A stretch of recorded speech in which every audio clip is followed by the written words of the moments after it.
Hello friends, मेरा नाम है Shahid Ansari and welcome back to my channel.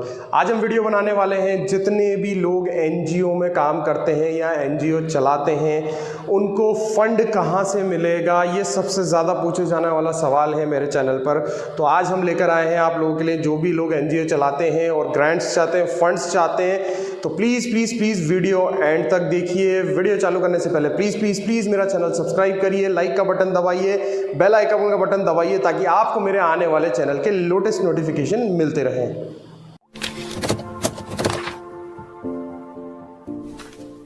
So friends, आज का वीडियो के हमारे दो पार्ट होने वाले हैं। आज हमारा फर्स्ट पार्ट रिलीज होगा। फर्स्ट पार्ट में हम आपको नोटिस के बारे में बताएंगे कि किस तरीके से गवर्नमेंट ऑफ इंडिया का नोटिस आया है और किस रिगार्डिंग आया है। सेकंड पार्ट में हम पूरा डिस्कस करेंगे कि किस तरीके से इसका प्रपोजल लगाना है। तो इस पार्ट वीडियो के दो पार्ट होने वाले हैं। आज हम पहला पार्ट चालू करते हैं। तो आप देख सकते हैं स्क्रीन पर जो नोटिफिकेशन आया है वो government of India, ministry of tribal affairs, NGO division. ये प्रोजेक्ट जो निकला हुआ है वो एनजीओज के लिए निकला हुआ है और वॉलंटरी ऑर्गेनाइजेशन के लिए निकला हुआ है। जितनी भी नॉन गवर्नमेंट ऑर्गेनाइजेशंस हैं जो वेलफेयर के लिए काम करती हैं उनके लिए ये बहुत ही महत्वपूर्ण वीडियो है। देखते हैं हम नोटिस जो निकला हुआ है मिनिस्ट्री ऑफ ट्राइबल अफेयर्स की तरफ से। नोटिस जो निकला है वो 27 जनवरी 2023 को निकला है। 27 जनवरी को ये नोटिस निकला है। तो अभी काफ़ी टाइम है, हम इस प्रोजेक्ट को फाइल कर सकते हैं। तो एक बार हम नोटिस डिस्कस कर लेते हैं। यहाँ पर लिखा हुआ है ओपनिंग ऑफ एनजीओ पोर्टल। जो भी मिनिस्ट्री ऑफ ट्राइबल अफेयर्स का जो भी पोर्टल है, एनजीओ पोर्टल है, जहां पर जाकर आप देख सकते हैं। सब्जेक्ट है एक नोटिस का लिखा हुआ है कि opening of NGO portal for submission of application under the scheme of grant in aid. ये ग्रांट्स निकला हुआ है। एनजीओ पोर्टल जो है वो चालू हो चुका है 27 जनवरी से। सभी लोग आप अपने एप्लीकेशन सबमिट कर सकते हैं और जो भी लोग जो एनजीओज हैं या फिर वॉलंटरी ऑर्गेनाइजेशन है जो वर्क कर रहे हैं welfare of scheduled tribes, ST में जो वेलफेयर का काम कर रहे हैं उनके लिए ये प्रोजेक्ट निकला हुआ है। और ये जो स्कीम है वो मिनिस्ट्री ऑफ ट्राइबल अफेयर्स के द्वारा इंप्लीमेंट की जा रही है। तो ये एक नोटिस है और नोटिस के बारे में हम आज डिस्कस कर रहे हैं। आगे हम चलते हैं। यहाँ पर पूरा का पूरा आपको नोटिस का दूसरा सेक्शन मिलेगा। दूसरे सेक्शन में नोटिस में लिखा हुआ है कि जो मिनिस्ट्री ऑफ ट्राइबल अफेयर्स का एनजीओ का पोर्टल है वो एनजीओ का पोर्टल चालू हो चुका है और वो पोर्टल का एड्रेस है www.ngo.tribal.gov.in। तो हमें इस एड्रेस पर जाना है, इस वेबसाइट एड्रेस पर जाना है और अपना एप्लीकेशन फॉर्म जो है वो फिलअप करना है। अब कौन कौन उसके लिए एलिजिबल है, कौन कौन उसमें अप्लाई कर सकता है, वो है नॉन गवर्नमेंट ऑर्गेनाइजेशन इसमें अप्लाई कर सकती है और अदर देन जो वॉलंटरी ऑर्गेनाइजेशन होती है वो भी इसमें अप्लाई कर सकते हैं। जो प्रोजेक्ट निकला है वो 2022-2023 के लिए निकला हुआ है और जो इसका प्रोसेस है, मतलब जो प्रोसेसिंग है वो डिस्ट्रिक्ट अथॉरिटीज़ या फिर स्टेट अथॉरिटीज़ और या फिर मिनिस्ट्री ऑफ ट्राइबल अफेयर्स में निकली हुई है, जो आप वहाँ से उसको देख सकते हैं। इसके बाद जो है कि जो प्रोजेक्ट जो ये है या जो भी टेंडर जो हम लगा रहे हैं वो मैं आपको पहले भी बता चुका हूँ 27 जनवरी 2023 से ये चालू हो चुका है और ये जो पोर्टल है पूरा का पूरा वो 45 डेज के लिए चालू रहेगा। इसकी लास्ट डेट आप यहाँ देख सकते हैं 12 मार्च 2023 तक आप इसको फाइल कर सकते हैं प्रोजेक्ट को। और ये पूरा का पूरा आपको जितना भी फंड आपको इसमें अपनी एनजीओ के लिए चाहिए है वो इसमें आपको मिल जाता है। तो ये एक छोटा सा वीडियो था और नोटिफिकेशन था जिसमें आपको पता चलता है कि मिनिस्ट्री ऑफ ट्राइबल अफेयर्स ने ग्रांट देने के लिए एनजीओज को और वॉलंटरी ऑर्गेनाइजेशंस को इनवाइट किया है। और इस वीडियो में हमने समझा है कि ये जो इसका जो पोर्टल है वो 27 जनवरी से चालू हो चुका है। वेबसाइट एड्रेस हम आपको बता चुके हैं www.ngo.tribal.gov.in। अगर आप लोगों को लगता है कि आपके पास भी एनजीओ है और उसकी प्रोफाइलिंग अच्छी है तो इस वेबसाइट एड्रेस पर आप जाकर अपना प्रोजेक्ट सबमिट कर सकते हैं। सबमिट करने की लास्ट डेट जो है वो यहाँ दी हुई है 12 मार्च 2023। तो काफ़ी टाइम है दोस्तों आपके पास इस प्रोजेक्ट को फाइल करने के लिए, ग्रांट लेने के लिए। इससे सुनहरा अवसर जो है ग्रांट लेने का वो नहीं हो सकता। अगर आप भी वेलफेयर का काम करते हैं एसटीज़ के लिए या फिर अदर कोई सी भी ट्राइब्स के लिए तो आप अपने एनजीओ की प्रोफाइल इस वेबसाइट पर जाकर सबमिट कर सकते हैं। और प्रोफाइलिंग करने के अभी मैंने आपको बहुत ऑलरेडी कुछ वीडियोस बनाए हुए हैं कि एनजीओ की प्रोफाइलिंग किस तरीके से की जाती है ताकि आपको फंड अच्छे से मिले। तो आप मेरे डिस्क्रिप्शन में जाकर देख सकते हैं कि एक एनजीओ की प्रोफाइल किस तरीके से बनाई जा सकती है। तो एनजीओ का प्रोफाइल बनाना बहुत ज़्यादा महत्वपूर्ण है। अगर आप बिना प्रोफाइल किए, बिना पास्ट एक्सपीरियंस के कोई सा भी अगर आप प्रोजेक्ट लगाएंगे तो वो इतना वेटेज कंटेंट नहीं होगा और फाइल लगाने का, प्रपोजल लगाने का फ़ायदा भी नहीं होगा आपको। प्रपोजल लगाने से पहले, क्योंकि काफ़ी टाइम है, मैं आपको बता चुका हूं कि 12 मार्च 2023 है और आज बहुत ज़्यादा टाइम है हमारे पास। अगर हम आज से भी स्टार्ट करेंगे तो बहुत अच्छे से हम प्रपोजल लगाकर, फाइलिंग लगाकर बना सकते हैं। तो इस प्रोजेक्ट के लिए अगर जैसे कि आपको लगाना है तो पहले अपनी प्रोफाइलिंग कीजिए। प्रोफाइल में आप पूरा एनजीओ में आपने कितना कितना काम किया है, शेड्यूल ट्राइब के लिए काम किया, अदर ट्राइब्स के लिए क्या क्या काम किया है, वेलफेयर में आपने कितना काम किया है, वहाँ पर आपने बच्चे पढ़ाए हैं या सेमिनार किए हैं या वर्कशॉप ऑर्गेनाइज किए, first aid safety awareness programme चलाया है, किसी भी तरीके का आप कोई भी ट्राइब्स के लिए अगर आपने काम किया है तो उसको एक प्रोफाइल में लेकर आना ज़रूरी है। प्रोफाइल में उसको एक पूरा का पूरा आपको डॉक्यूमेंटेशन करना चाहिए, उसकी पूरी थ्योरी लिखनी चाहिए कि आपने कहाँ कहाँ क्या किया है, कितनी डिस्ट्रिक्ट में काम किया है, कौन कौन से स्टेट में आपने काम किया है, किस तरीके से काम किया है, उसमें कितनी टीम आपकी लगी है, ये पूरा का पूरा मेंशन कीजिए। और जो भी आपने काम किया है वेलफेयर का, उसके आप उनके फोटोग्राफ्स क्लिक करके रखिए। फोटोग्राफ्स क्लिक करके 1 बाय 1 पूरा एक एल्बम की तरह बनाइए, फोटोग्राफ लगाइए, उसके नीचे लिखिए कि इस डेट को हमने ये काम किया है। तो इस तरीके से एक प्रोफाइलिंग करना बहुत ज़्यादा ज़रूरी है। पूरी मैनेजमेंट कमेटी को भी आप देखिए कि जो भी एनजीओ में पूरा मैनेजमेंट कमेटी होती है, कौन किस किस तरीके से उसको मैनेज करता है और किस किस कैंडिडेट के पास कौन कौन सी एक्सपर्टीज़ है, ये मेंशन करना बहुत ज़्यादा ज़रूरी है। कौन कौन से कैंडिडेट, कौन कौन सा एक्सपर्टीज़ है, आपके एनजीओ के पास ये एक्सपर्टीज़ है, आप ये काम करने में सक्षम है। तो इस तरीके की जो भी डिटेल होती है वो भी हमें प्रोफाइलिंग में मेंशन करनी चाहिए। प्रोफाइलिंग बनाते समय बहुत सारी चीज़ों का ध्यान रखना चाहिए। ये मैंने एक सेपरेट वीडियो में ऑलरेडी बता चुका हूँ, आप उसको जाकर देख सकते हैं, तो आपको प्रोफाइल बनाने में थोड़ा सा ईजी रहेगा। ज़्यादा से ज़्यादा अगर आप फोटोग्राफ्स उसमें लगाएंगे कि आपने कौन कौन सी एक्टिविटी की है, डिस्ट्रिक्ट लेवल पे कौन सी एक्टिविटी की है, स्टेट लेवल में कौन कौन सी एक्टिविटी की है, तो वो आपके स्टार्स बढ़ाता है। अगर आपको कहीं से फंड मिला है, कहीं से CSR फंड मिला है आपको, या किसी ने आपके कंपनी से टाइप किया है, किसी गवर्नमेंट से आपने टाइप किया है, तो उसके सारे डॉक्यूमेंट्स भी आपको लगाना चाहिए। सारे के सारे डॉक्यूमेंट्स लगाने के बाद आपको उसको अच्छी तरीके से फाइलिंग करना चाहिए। अच्छी तरीके से फाइल करके एक स्पाइरल बाइंडिंग में स्पाइरल आपको करवाना चाहिए। एक कॉपी आपके पास मेंटेन रखना चाहिए और एक कॉपी आपको गवर्नमेंट के पास भेजना चाहिए। फाइलिंग करने के बाद जब आप उसको स्पाइरल में फाइल कर लेते हैं और अगर आपको हार्ड कॉपी भेजना है, तो जो भी कॉपी आप अपने पास रख रहे हैं उसमें और जो भेज रहे हैं, जेरोक्स कराने से पहले आपको उसमें नंबरिंग कर लेनी चाहिए। फाइल जैसे ही आपका स्पाइरल बाइंडिंग हो जाता है तो उसके पहले आप उसमें नंबरिंग कर लें, 1 2 3 4 5 6 7 8 पेज नंबर उसमें डाल दें और फिर उसका जेरोक्स करवाएं और फिर स्पाइरल बाइंडिंग करके आप हार्ड कॉपी बनाएं। उससे ये होता है कि बाय चांस अगर डिपार्टमेंट से अगर कोई भी डिफिशियंसी आती है कि ये फाइल नहीं है, तो आप अपने पास जो फाइल मेंटेन है उसमें देख सकते हैं कि कौन सा पेज जो है वो गया है या नहीं गया। क्योंकि बहुत बार ऐसा होता है कि कुछ कागज़ मिस हो जाते हैं, फाइलिंग में मिस हो जाते हैं, तो आपको ये ध्यान रहता है कि आपका पेज भेजा है या नहीं भेजा। अगर भेजा है तो सिंपली आपके पास जो कॉपी पड़ा है उसमें से जेरोक्स करके आपको दोबारा निकाल कर भेजना है, तो बहुत ईजी टास्क हो जाता है। तो ये थी कुछ बातें एनजीओ से जुड़ी हुई, जहां पर हमने समझा कि एनजीओ को ग्रांट किस तरीके से मिलेगा और किस तरीके से उसका एक प्रपोजल मेकिंग करके प्रोफाइल बनाना चाहिए। तो इस जो प्रोजेक्ट का मैंने आज समझाया है आपको, जो भी मिनिस्ट्री ऑफ ट्राइबल का ये जो वीडियो है, और इसका हमने आज ये पार्ट 1 आपको समझाया। पार्ट 2 हम बहुत जल्द लेकर आ रहे हैं 2 या 3 दिन में। उसमें आपको समझाएंगे कि प्रपोजल किस तरीके से बनाना है इस वाले प्रोजेक्ट का और किस तरीके से आपको ऑनलाइन अप्लाई करना है। तो टिल देन मेरा वीडियो देखते रहिए। Thank you so much guys for watching my channel and please please please मेरा चैनल सब्सक्राइब कीजिए। लेटेस्ट वीडियो देखने के लिए बेल आइकन का बटन दबाना बहुत ज्यादा जरूरी है, अदरवाइज आप लोग पार्ट 2 को मिस कर देंगे। पार्ट 2 आप देख नहीं पाएंगे, तो आपको टेक्निकल चीजें पता नहीं लगेंगी कि किस तरीके से प्रपोजल फाइल करना है। तो thank you so much guys for watching my channel. Thank you.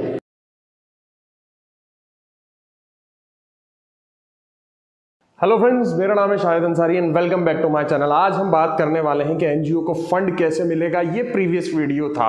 इसके अलावा मैंने आपको बोला था कि हम इस वीडियो का सेकंड पार्ट बनाएंगे। तो लीजिए, आज हम सब आपके सामने हाजिर हैं सेकंड वीडियो लेकर, यानी एनजीओ को फंड कैसे मिलेगा पार्ट 2। पार्ट 1 में हमने समझा था कि किस तरीके का नोटिस गवर्नमेंट ने निकाला है और आपको क्या करना चाहिए, कौन से लिंक पे अप्लाई करना है, कहाँ आपको फाइल करना है।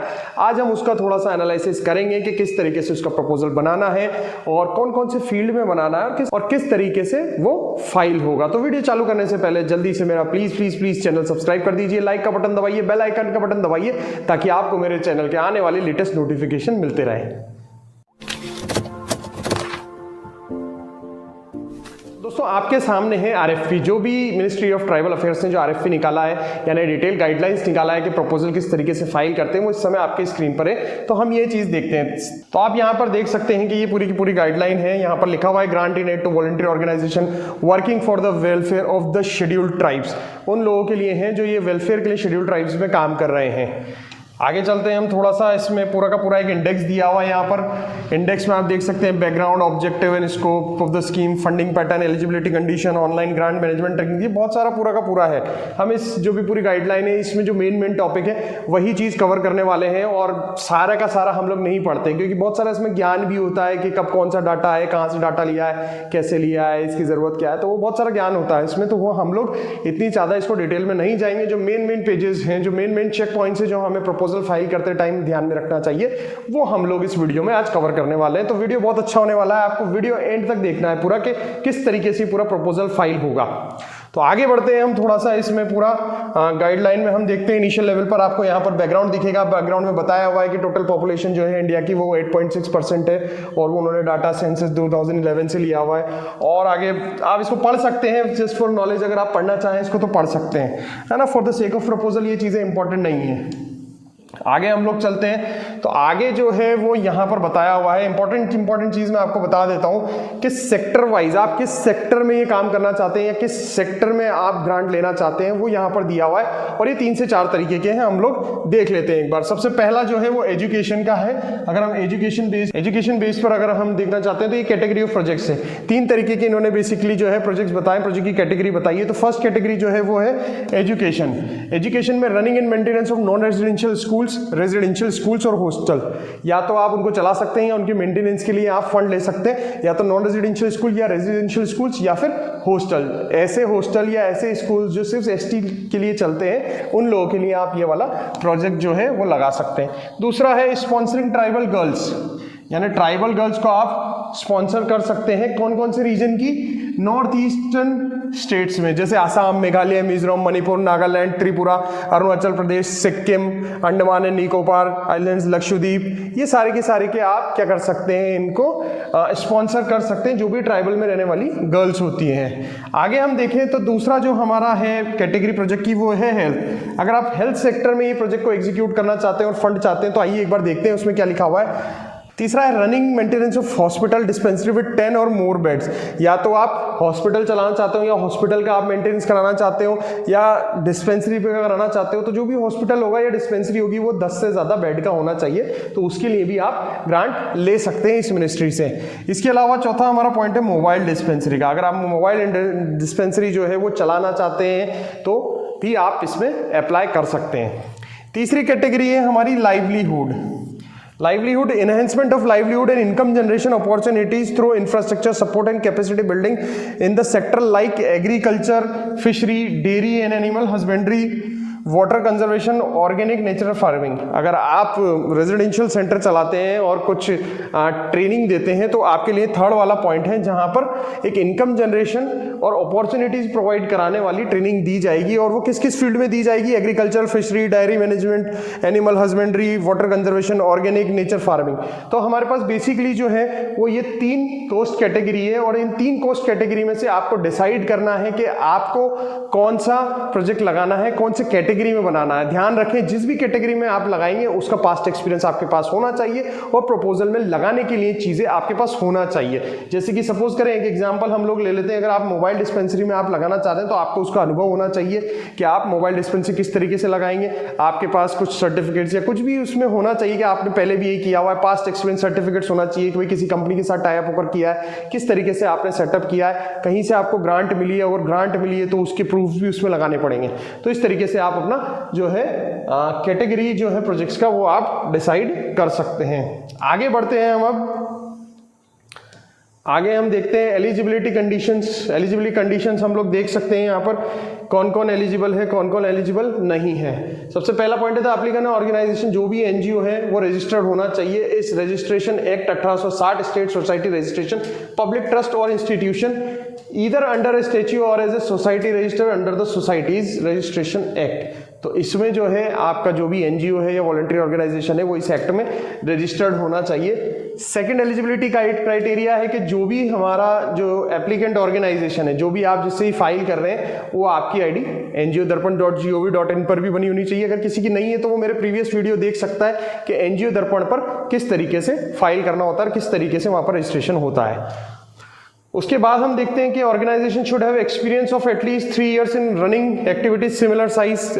तीसरा जो एलिजिबिलिटी है हमारे पास, तो उसमें यह है कि ऑर्गेनाइजेशन के पास 3 साल का एक्सपीरियंस होना चाहिए। जो भी प्रोजेक्ट कैटेगरी आप उठा रहे हो उस कैटेगरी में आपके पास एक्सपीरियंस होना चाहिए।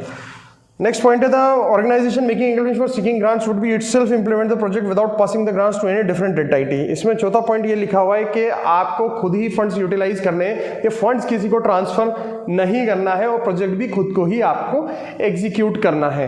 तो देखिए इस तरीके की जो चीजें हैं वो यहाँ पर एलिजिबिलिटी कंडीशंस में दी हुई हैं, तो आप इसको एक बार देख सकते हैं, पढ़ सकते हैं और सारी चीजें जो है वो समझ सकते हैं, इनको पेन डाउन कर सकते हैं। इसमें कुछ डॉक्यूमेंट्स भी लिखे हुए हैं कि भाई आपके पास आधार लिंक बैंक अकाउंट होना चाहिए, पैन टैन होना चाहिए आपके पास, आपकी जो ऑर्गेनाइजेशन है वो, ये सबसे इंपॉर्टेंट पॉइंट है कि जो आपकी रजिस्ट्रेशन जो संस्थान है वो 12 में आपकी रजिस्टर्ड होना चाहिए। ये एक एलिजिबिलिटी है जो सभी के पास नहीं होती है। जो लोग भी जिनके पास भी अपनी संस्था 12 में रजिस्टर्ड है तो वही लोग इसमें काम कर सकते हैं। तो इस तरीके की बहुत सारी चीजें हैं जो यहाँ पर लिखी हुई हैं और आगे चलते हैं, हम देखते हैं। तो ये कुछ एलिजिबिलिटी है जो आप इनको पढ़ सकते हैं। नेक्स्ट हमारे पास जो पेज है वो है online grant management and tracking system for NGO. उसके लिए मैं आपको जो प्रीवियस वीडियो जो एनजीओ का जो हमने बनाया था, नोटिस वाला आया था, उसमें भी साफ साफ बताया हुआ था कि आपको जो ये सारी चीजें करनी है वो इस पोर्टल पर करनी है। यहाँ पर वो इस पोर्टल से चलेगा जो ये यहाँ पर लिखा हुआ है www.ngo.tribal.gov.in। तो इस पोर्टल पर जाकर हम पूरा का पूरा एप्लीकेशन फाइल करेंगे, यहीं से हमें मैनेज करना है, यहीं से पूरा का पूरा हमें एग्जीक्यूट करना है। आगे चलते हैं हम थोड़ा सा इसी पेज पर। 7 पॉइंट अगर आप देखेंगे तो 7 पॉइंट पे लिखा हुआ है कि procedure for application and selection for new project. क्या प्रोसीजर है, प्रोसीजर के बारे में हम थोड़ा समझ लेते हैं कि जो भी एप्लीकेंट ऑर्गेनाइजेशन है वो एनजीओ दर्पण आईडी जो है, जो नीति आयोग से हमें मिलता है, वो उससे ऑनलाइन एप्लीकेशन जो है वो फाइल करती है मिनिस्ट्री ऑफ ट्राइबल अफेयर्स पर, और सारी की सारी डिटेल्स और सारे के सारे रिक्वायर्ड डॉक्यूमेंट्स जो है वो वहां पर अपलोड करते हैं। उसके बाद जो सेकंड हमारे पास पॉइंट आता है कि उसके बाद स्क्रूटनी होनी है, इंस्पेक्शन होना है स्टेट लेवल पर। तो स्क्रूटनी होती है, जो भी आपने डॉक्यूमेंट सबमिट किए हैं उनकी स्क्रूटनी होती है और वेरिफिकेशन होता है। उसके बाद सारी की सारी चीज़ें जो है वो देखी जाती हैं कि जो आपने जो प्रोजेक्ट लगाया है उसकी सस्टेनेबिलिटी कितनी है, विजिबिलिटी कितनी है, कितना फंड आपने मांगा है, वो फंड उसके अकॉर्डिंग है या नहीं है। तो ये सारी चीज़ें इसमें आपके चेक होती हैं। इसके आगे हम लोग चलते हैं तो बताया जाता है इसमें कि ऑथराइज्ड डिस्ट्रिक्ट लेवल ऑफिसर जो होता है वो चेक करता है, हो सकता है आपके जो सेंटर है और जहां आप इसको एग्जीक्यूट करने वाले हैं वो विजिट करे उसको, और वो विजिट करने के बाद जो भी आपने ऑनलाइन एप्लीकेशन फॉर्म जो सबमिट किया है वो वहां पर उसको कमेंट करके अप्रूव या रिजेक्ट करता है। इसके बाद आगे हम लोग चलते हैं तो पूरा का पूरा हमें यहाँ पर डिस्क्रिप्शन लिया हुआ है कि जो भी डिस्ट्रिक्ट लेवल ऑफिसर होता है वो किस किस ग्राउंड्स पे एग्जामिन करेगा आपकी ऑर्गेनाइजेशन को, तो वो यहाँ पर हमें दिया हुआ है। तो आप देखिए कि किस तरीके से है कि एप्लीकेशन कंप्लीट है या नहीं, ये सारे रिस्पेक्ट में बजट एस्टिमेट कितना है, प्रोजेक्ट वाइज ऑडिटेड अकाउंट्स उनको चाहिए, एनुअल रिपोर्ट उनको चाहिए, list of staff, beneficiary details, सारी की सारी जो चीज़ें हैं, जो इंस्पेक्शन रिपोर्ट वो ड्यूली साइंड, रजिस्ट्रेशन सर्टिफिकेट, ये जो पूरी की पूरी लिस्ट आपको दी हुई है। तो आप एक तरीके से पहले से प्रिपेयर कर सकते हैं कि जो भी आपका डिस्ट्रिक्ट ऑफिसर तब आए तो उसके अकॉर्डिंग आप ये चीज़ें प्रिपेयर करके रख सकते हैं ताकि आपको दिक्कत ना आए और इंस्पेक्शन जो है और रिपोर्ट जो है वो ईजिली चली जाए। उसके बाद जब डिस्ट्रिक्ट से अप्रूव हो जाता है ये सारी चीज़ें, तो उसके बाद स्टेट कमेटी होती है, स्टेट कमेटी उसको वेरीफाई करती है सारी चीज़ों को। स्टेट कमेटी अगर वेरीफाई कर देती है तो उसके बाद स्क्रीनिंग होता है, स्क्रीनिंग जो होती है बेस्ड ऑन एलिजिबिलिटी क्राइटेरिया और वो सारी चीज़ें होती है। उसके बाद आपको मिनिस्ट्री से अप्रूवल मिल जाता है और इस तरीके से ये प्रोजेक्ट आगे बढ़ता है। तो अब हम आते हैं इस पेज पर जहां पर हमें एक पूरा फाइनेंशियल जो है प्लान यहां पर दिया हुआ है। देखिए आप लिखा हुआ है एजुकेशन सेक्टर।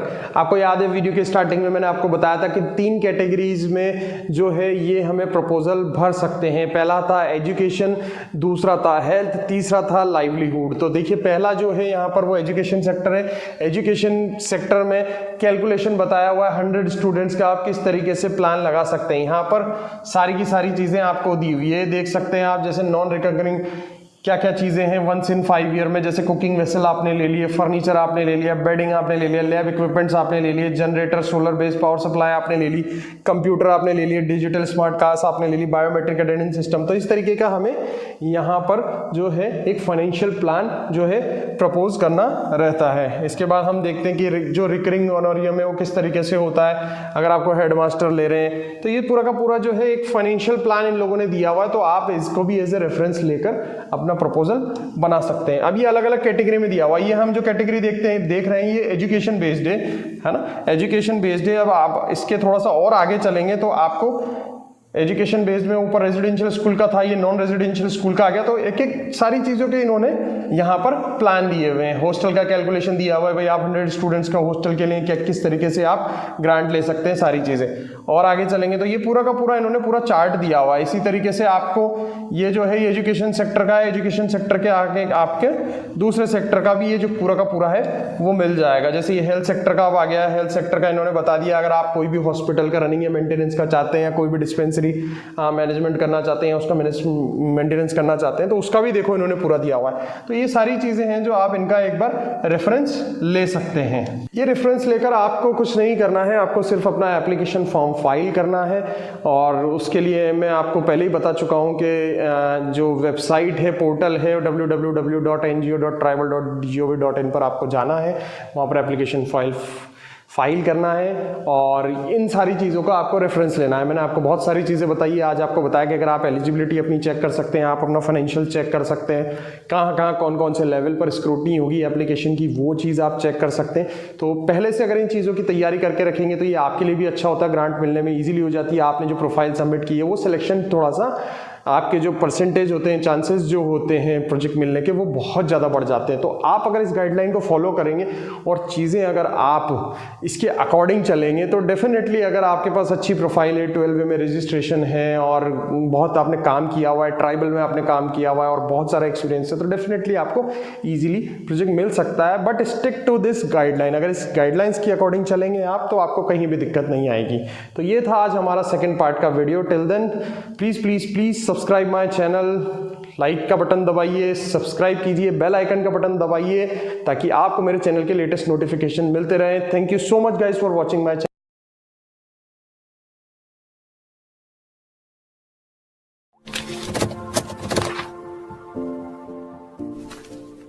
हेलो फ्रेंड्स, मेरा नाम है Shahid Ansari and welcome back to my channel.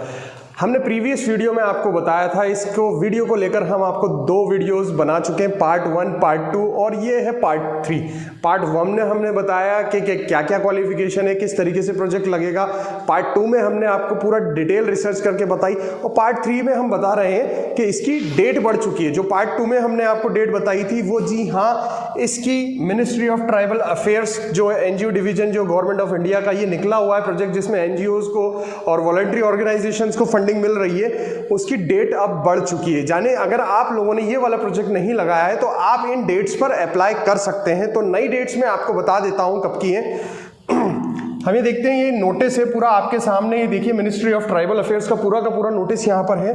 और इस नोटिस में डायरेक्टली मैं आपको बता देता हूँ कि कब तक आप भर सकते हैं। यहाँ लिखा हुआ है फॉर ऑनगोइंग प्रोजेक्ट्स ऑफ 2022 से 23 में जो ऑनगोइंग प्रोजेक्ट्स जिनके चल रहे हैं, अगर उनको फाइल करना है तो 27 मार्च 2023 तक वो अप्लाई कर सकता है। जिनके ऑनगोइंग प्रोजेक्ट चल रहे हैं 22-23 के, वो 27 मार्च तक, अभी काफ़ी समय है, 27 मार्च तक आप उसको अप्लाई कर सकते हैं। अगर आप नया प्रोजेक्ट लगा रहे हैं यानी फ्रेशर है, आपने इससे पहले कभी ये ट्राइबल वाला प्रोजेक्ट अप्लाई नहीं किया है और this is the first time जब आप ये प्रोजेक्ट लगा रहे हैं, तो आपके लिए डेट है 12 मई। 12 मई काफ़ी लेट तक है और आप अच्छी तरीके से इसकी प्रिपरेशन कर सकते हैं। आप मेरा प्रोफाइल वाला भी वीडियो देख सकते हैं कि किस तरीके से एनजीओ की प्रोफाइलिंग करते हैं, किस तरीके से उसका पूरा फाइल किया जाता है, प्रपोजल किया जाता है और पूरी फाइलिंग करके अच्छे से जितना भी पास्ट एक्सपीरियंस है वो पूरा समझ के बनाकर आप इजीली इसको 12 मई तक फाइल कर सकते हो। यानी काफ़ी समय है आपके पास कि किसी प्रोफाइल पर वर्क करने के लिए।